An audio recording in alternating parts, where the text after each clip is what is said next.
Good morning students. आज हम व्याकरण का नया टॉपिक शुरू करते हैं। पत्र। पत्र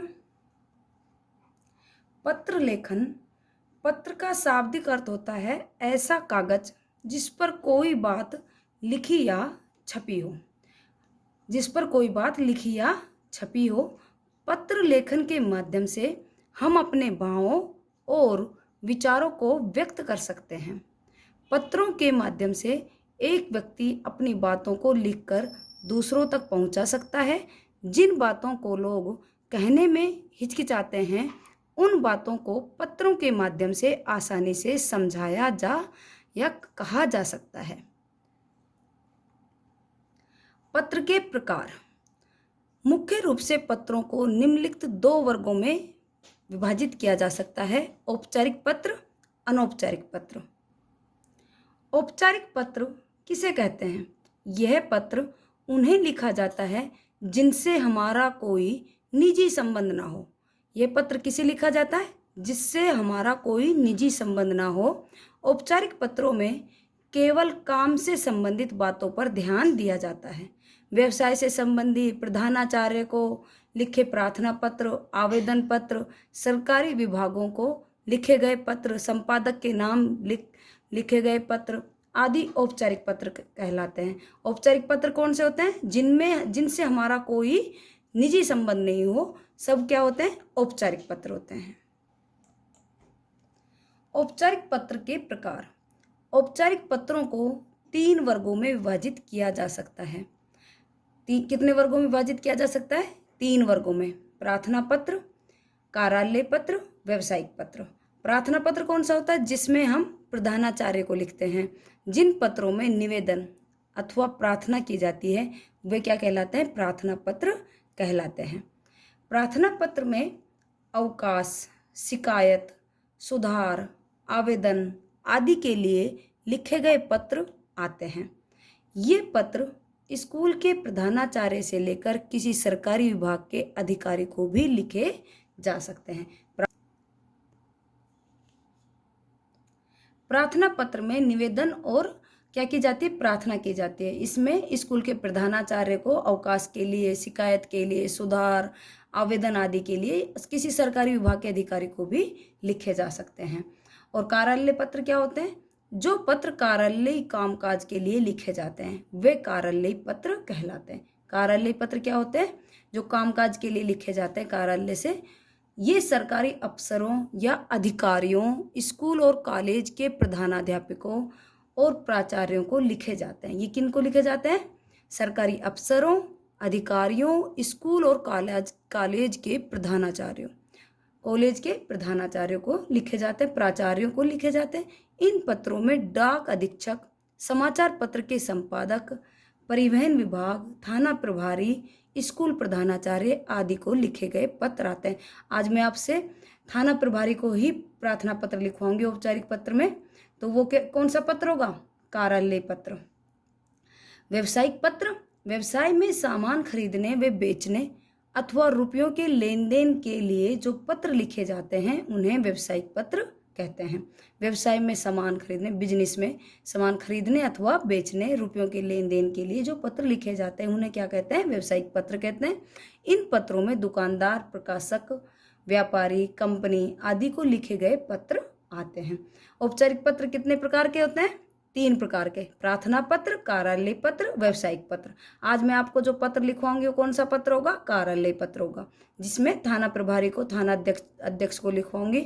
एक परीक्षा के समय जो लाउड स्पीकर तेज आवाज से बजता है उसको बंद करने के लिए हमें क्या करनी है? प्रार्थना करनी है, रिक्वेस्ट करनी है कि आप प्लीज उसे बंद करवा दीजिए। हमारी पढ़ाई में क्या होता है? डिस्टर्ब होता है। औपचारिक पत्र लिखते समय ध्यान रखने योग्य बातें। औपचारिक पत्र नियमों में बंधे होते हैं। क्या होते हैं? नियमों में बंधे हुए होते हैं। इस प्रकार के पत्रों में भाषा का प्रयोग ध्यानपूर्वक किया जाता है। इसमें अनावश्यक बातों, कुशल मंगल, समाचार आदि का उल्लेख नहीं किया जाता, जैसे हम अनौपचारिक पत्रों में करते हैं।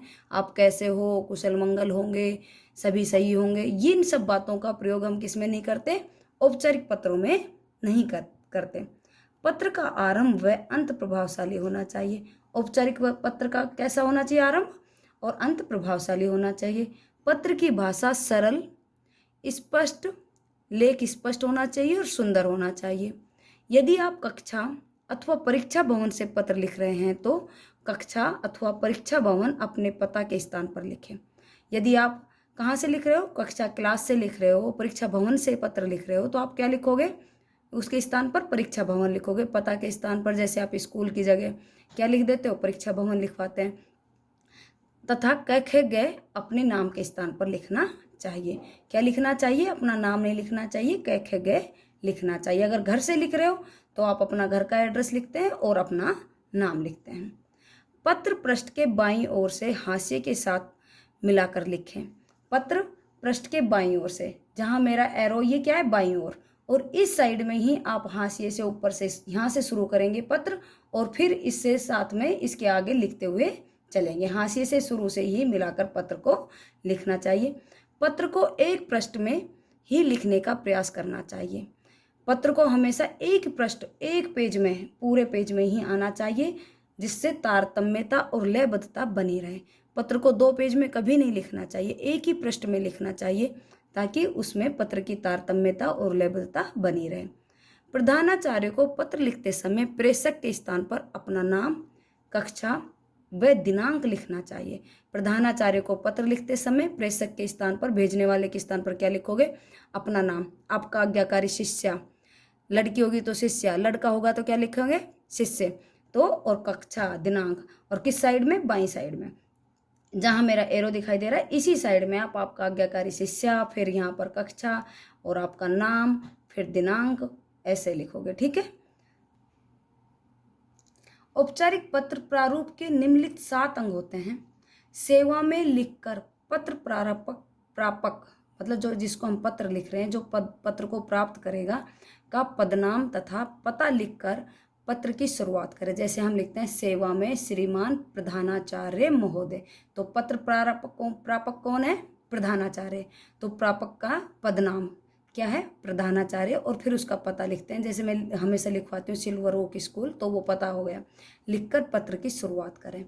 विषय, जिसके बारे में पत्र लिखा जा रहा है, किसके बारे में लिखना है, लाउड स्पीकर। आज मैं आपको थानाध्यक्ष के बारे में लिखवाऊंगी, तो उसका क्या लिखोगे, विषय में थानाध्यक्ष के बारे में, उसमें लिखोगे लाउड स्पीकर का शोर बंद करने के लिए, डिस्टर्ब जो उसके हेतु में, उसे केवल एक ही वाक्य में शब्द संकेतों में लिखें। संबोधन, जिसे पत्र लिखा जा रहा है, महोदय, महोदया, अगर लेडीज है तो क्या लिखोगे, महोदया, जेंट्स है तो क्या लिखोगे, महोदय, माननीय आदि शिष्टाचारपूर्ण शब्दों का प्रयोग करें। विषय वस्तु, इसे 2 अनुच्छेदों में लिखना चाहिए। इसे कितने अनुच्छेद में लिखना चाहिए, 2 अनुच्छेद में। जैसे पहला अनुच्छेद हो गया समस्या विनय निवेदन, यह है कि से वाक्य आरंभ करना चाहिए निवेदन से, आज्ञा नहीं, आदेश नहीं देना, निवेदन करना है, तो वाक्य आरंभ करना चाहिए, फिर अपनी समस्या के बारे में लिखें। दूसरा अनुच्छेद, आपसे विनम्र निवेदन है कि लिखकर आप उनसे क्या अपेक्षा उम्मीद रखते हैं उसे लिखें, कि आप उनसे क्या चाहते हैं, तो वो अपेक्षा उसमें लिखें। जैसे मैं अभी आप थानाध्यक्ष को लिखवाऊंगी लाउड स्पीकर का शोर बंद करवाने के लिए, मैं उससे कौन सी उम्मीद रख रही हूँ, शोर बंद करवाने की उम्मीद, तो मैं दूसरे अनुच्छेद में उसकी क्या लिखूंगी, ये अपेक्षा कि आप ये कार्य करोगे और सभी विद्यार्थियों के हित में सोचोगे। फिर हस्ताक्षर, नाम, धन्यवाद, कष्ट के लिए क्षमा जैसे शब्दों का प्रयोग करना चाहिए। अंत में भवदीय, भवदिया, प्रार्थी लिखकर अपने हस्ताक्षर करें। उसके नीचे अपना नाम लिखें, प्रेषक का पता, शहर का मोहल्ला, इलाका, शहर, पिन कोड आदि, फिर दिनांक। प्रार्थना पत्र, ये आपका एक प्रार्थना पत्र का क्या है, प्रारूप है। ऐसे हम वे प्रार्थना पत्र लिखेंगे। परीक्षा के समय मोहल्ले में बजने वाले लाउड स्पीकरों की रोक के लिए थाना अध्यक्ष को पत्र लिखिए। ये कौन सा पत्र है, कार्यालय पत्र। सेवा में श्रीमान थाना अध्यक्ष महोदय, अरावली विहार, अलवर, राजस्थान। विषय, परीक्षा अवधि में लाउड स्पीकर की रोक लगाने हेतु। महोदय, आपको अवश्य ज्ञात होगा कि आपकी माध्यमिक शिक्षा बोर्ड की परीक्षाएं दिनांक 3 मार्च 2021 से प्रारंभ हो रही है। हम सभी विद्यार्थी अध्ययन कार्य में व्यस्त हैं, परंतु जगह जगह लाउड स्पीकरों के बजाने से हमारी पढ़ाई में व्यवधान हो रहा है। इससे हम सभी छात्र एकाग्रचित्त होकर अध्ययन नहीं कर पाते हैं।